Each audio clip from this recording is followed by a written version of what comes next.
What up, old Uncle 2? Back with you once again with another weekly outlook. This week, we got an action-packed one for you. We're going to try to keep it as compact as possible, but we're going to hit the S&P 500. I think it's very important to all of our crypto decisions this week, and we're also going to touch on Bitcoin, of course, but we're going to do something different. Save that for last, and we're going to talk about Solana and Link in the middle. And I think that those are good representations for many alts across the board, but we'll just use them in this video. So let's go ahead and dig right in. First, the S&P, we barely touched on it last week. We said that we had identified previously that we had a 3C opportunity to this point, and we pointed out how we showed the members that the C opportunity was done at this high, probably time to get out. And then I think we were around here last week, we said we could test the high, but really, what we should do, unless we're going to get some sort of triangular action in the middle, is that before we break range high, we need to come back and test range low. And we certainly have done that. Now, I do believe that we probably finished something along the lines of a complex corrective. We'll label it with a WXY to that level. But instead of getting into the intricacy of the detail of that count, because I don't think it's necessarily the most important thing I want you to take away this week, let's talk about another trading theory, chart analysis theory that I have studied just as long as Elliott Wave, and it's called Wyckoff theory. And we're not going to get into it too much, but essentially it is a way of basically mapping accumulation and distribution ranges and understanding them, specifically very involved with volume and trying to follow along with the big market players, institutional money. Now, what's really interesting is that for the last, couple of years now, we've been in a situation where the institutional players have been wrong, consistently wrong over and over again, and offered opportunities for retail, the new player in town, because there's so much more access for retail now to sort of be more of the smart money. It's pretty awesome, to be honest. The people are rising up. So what's interesting here is that this accumulation range, that was apparently now quite very apparently a reaccumulation range, really kind of played out in a way that it could have been a distribution as well. And what we see on the hard right edge will dictate why I believe strongly now. And, I've always believed strongly because I use more than just one methodology. If I had just used Wyckoff, I might be confused. But with Elliott Wave combined, I was always confident that we were in accumulation here. But what I want to point out is how this, and this is well documented, institutional selling. We see all of this volume pick up at these levels. This is the institutional selling. This is where supply is starting to kick in. And then we get, let's just say, the range. And then within this trading range, typically you'll have what's called the creek of supply, right? And I think in this one, you could probably even draw another along the top here, which goes to show that it's quite bullish. And that's I did that bad job of that, but it's sort of it's a creek, right? So it's not just meant to be a straight line, but you can see how when we break above it and below it, we respect this area, right? This is a very important level in the market. We can see it over here on the VPVR, typically represented in high volume nodes or low volume nodes. In this case, high volume, right? We've played all around it. And when we break through it, it then acts as resistance. However, what we're doing now is that we returned all the way to the low of the trading range, almost broke out, and then we have reversed very strong. This is what we would call a sign of strength. This is not what you would see in a distribution range typically, not like this, right? So not only have we returned from this low and just rocketed up, we're blasting through this creek of supply. Now, it's going to be key, very key, that as we break through, that we hold and do not return back down. If we return back down, that could be the sign that this has flipped to a distribution, but this is very good at this point. And if it did turn around, I would think that it would turn around after creating a new high relative to this level. And of course, you want to kick it over to candles just to be exactly sure of where things are. But this is really encouraging behavior. We've mid sign of strength. Now, as we well know, Bitcoin just follows tech and the S&P, and so does crypto.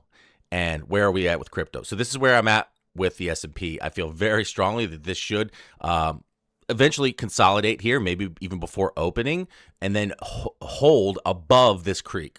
And that's what we're going to look for. And again, and we've been talking about this, all along this range, is that we're going to eventually need to test the support and hold. But every time we have failed, right? So now it's how many times can it fail, right? Eventually it's going to hold because it just continues to get stronger and stronger. All right. So S&P quite bullish. And this is just sets the tone, right? And then also, just quickly, briefly, we can see that the buyers, just like the sellers stepped in at this level with volume, the buyers have stepped in here. The buyers have stepped in here, right? So this is showing us that there's strength in these in this low that the market has decided, no, this is a very good value at this level. We will buy and continue to buy on the way up. So bullish S&P. All right, let's flip over to Solana. Okay, so right now we're in this line chart. You guys have probably seen my updates on this. We'll flip to candles just to show that when we draw our well, it depends. When we're drawing this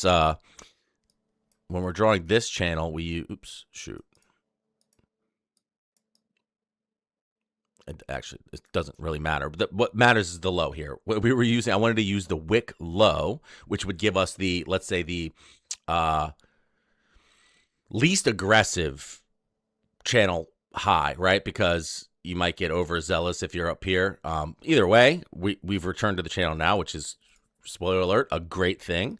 But if we just draw it this way, okay. So, and if we decrease the time frame, we'd come down, test it. But what I want to show is that we've been tracking this count. We didn't quite get the 4 consolidation that we might expect. So we have to potentially expect that there is a chance that this just completed the 3 here and got a little deeper, a little faster than we expected, right? So maybe we'll be on the lookout to draw, let's say, a Fibonacci for a retracement, 382. We'll get these off the board.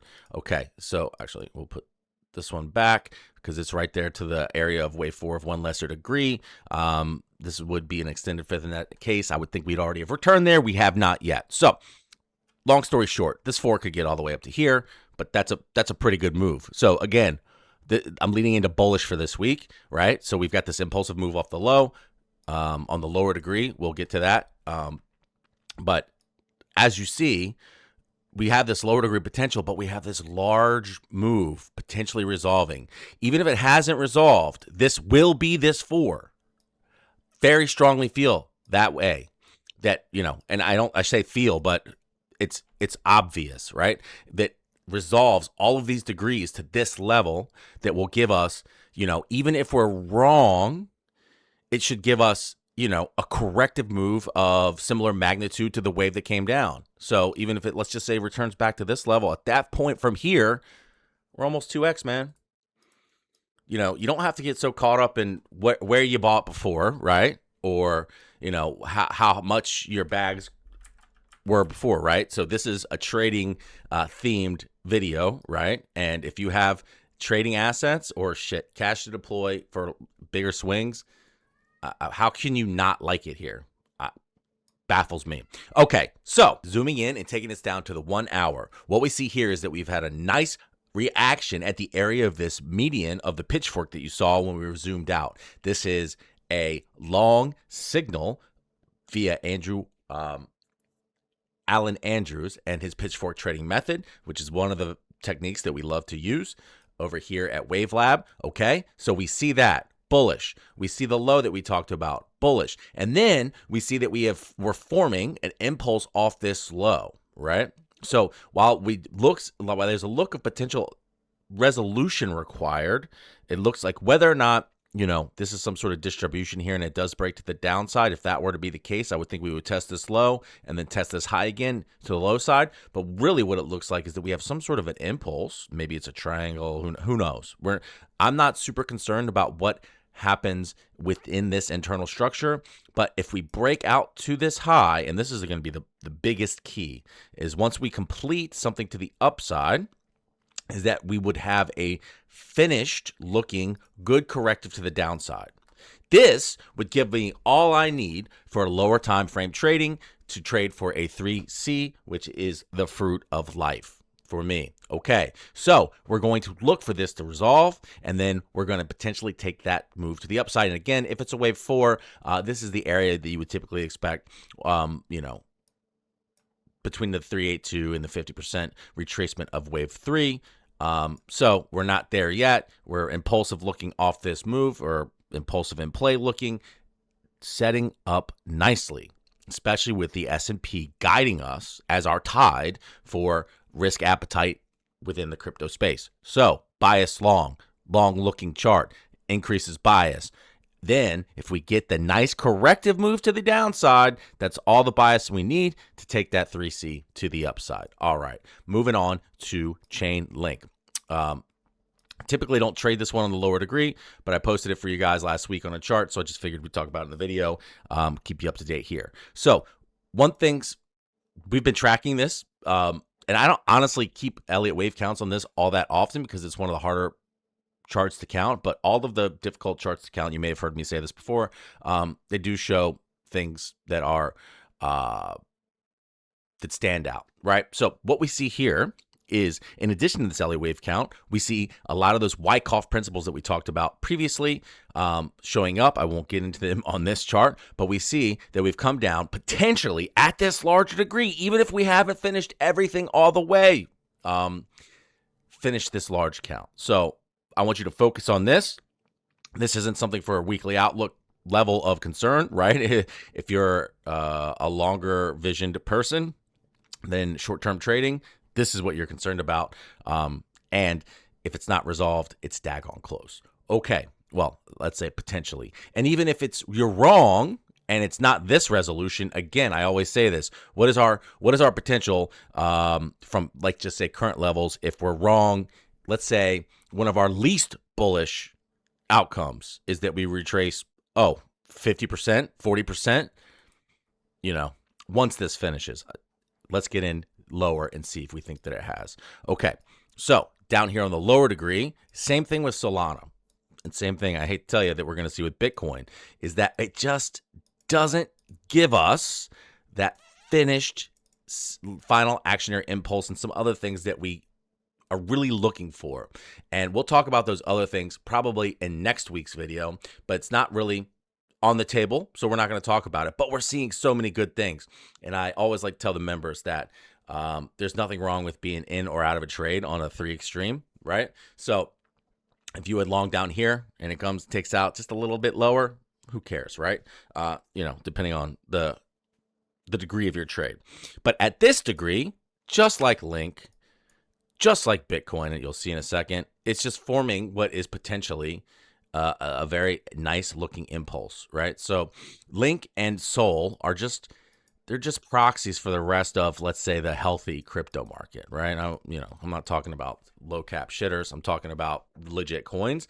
This is what I'm seeing. And if you watch me, if you see my charts on Twitter at Sensitutum, you see that we've been lining up to get to these points of resolution. And even if we're not quite there, we're almost there. So keep your chin up and take profitable trades along the way.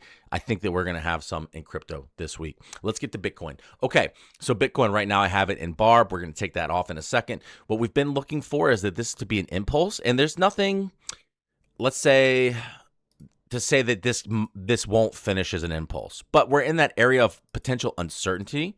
So that's why you don't see labels on the chart currently. And, there's no reason to force anything because there's other options that are, just as bullish, and not bearish. What I'm seeing here, obviously we've had quite a bit of fall, and I've been projecting and telling you guys that the lows are not in, but I don't know if you can tell, my tune is changing. The lower we go, the more excited I get, even though, just like on the other 2 charts in crypto that we just looked at, Link and Sol, I don't see that finished, resolved look, perfect look that I really would like to see, that we may get. But what I do see is a good-looking low with a huge volume buy, with a huge volume at the low, and, just not all of the signs. But what do we see?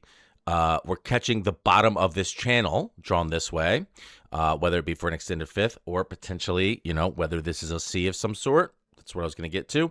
But also massive reaction at the Andrews Pitchfork median, bullish sign.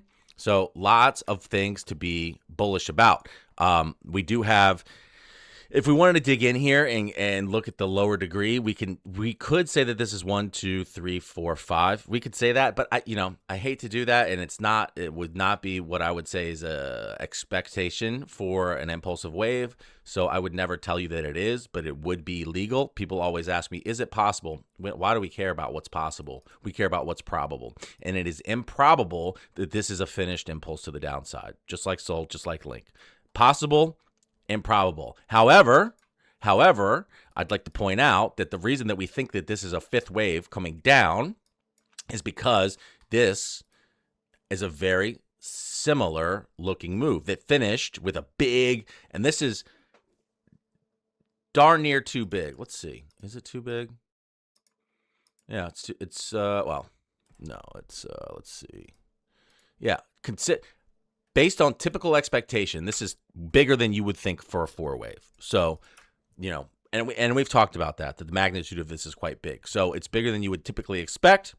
And go figure, we're seeing something that you would typically not see. So it's either an extended fifth or it's some sort of, let's say, similar magnitude to this wave, final action area, whether it's some sort of a Y, maybe a C, right? So, but what we do see is that if it's a Y, right, this is potential that we have to pay attention to because we have to know our markets and the mood of our markets. And the mood of our market here is that we had this move, right, that looked just like that.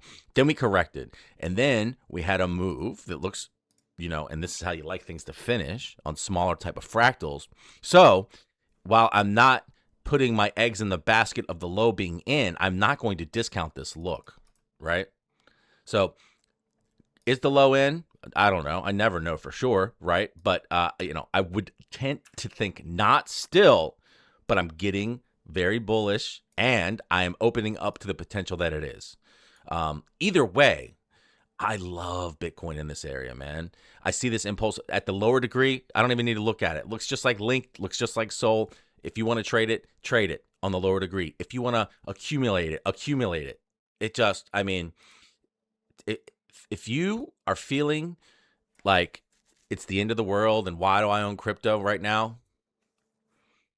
How long? I don't know. How long have you been in crypto? How many times has this happened to you? How many times have you fucked it up at the bottom or fucked it up at the top? Don't fuck it up. All right, boys. Let's talk next week.